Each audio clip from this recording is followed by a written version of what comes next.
ભાવનગર જિલ્લામાં ચકચારી લઠ્ઠાકાંડનો મામલો સામે આવ્યો છે। કેન્દ્રીય રાજ્યમંત્રી નીમુબેન બાભણિયા હોસ્પિટલ ખાતે પહોંચ્યા। નીમુબેન હોસ્પિટલમાં અધિકારીઓ સાથે બેઠક કરી। કલેક્ટર, ડીડીઓ, સુપ્રિન્ટેન્ડન્ટ, ડીન અને એસડીએમ સાથે બેઠક કરી। મોત દાખલ દર્દી અને ડિસ્ચાર્જ કરાવેલા દર્દીઓ અંગે માહિતી લીધી।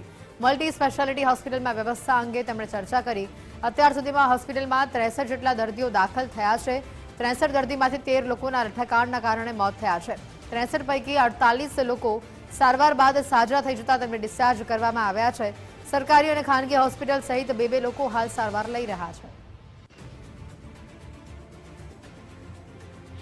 ઘટના જ્યારે બની ત્યારે આપણી પાસે એક નેફ્રોલોજિસ્ટ હતા। અમદાવાદથી તાત્કાલિક બીજા નેફ્રોલોજિસ્ટ પણ આપણે બોલાવી લીધા છે અને આ હોસ્પિટલની અંદર જે પણ જરૂરિયાત હશે એ ચોક્કસ અમે લોકો સમયાંતરે મિટિંગ કરીને સતત મોનિટરિંગ કરીને અને સારામાં સારી સુવિધા ગરીબ દર્દીઓને મળે એ પ્રકારે આજે અહીંયા મિટિંગની અંદર પણ ચર્ચા થઈ છે। જે 18 તારીખે ભેળસેળયુક્ત એલ્કોહોલની જે ઘટના બની હતી અને એમાં આજે છઠ્ઠો દિવસ છે। ટોટલ 44 દર્દીઓ એડમિટ કરવામાં આવ્યા હતા, જેમાં સરટી હોસ્પિટલ અને ભાવનગરના બીજા પ્રાઇવેટ હોસ્પિટલમાં દર્દીઓ દાખલ કરવામાં આવ્યા હતા।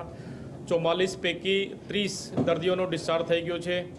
એક દર્દી અત્યારે પલ્સ હોસ્પિટલમાં છે અને આ પણ સ્ટેબલ છે અને ટોટલ 13 દર્દીની ડેથ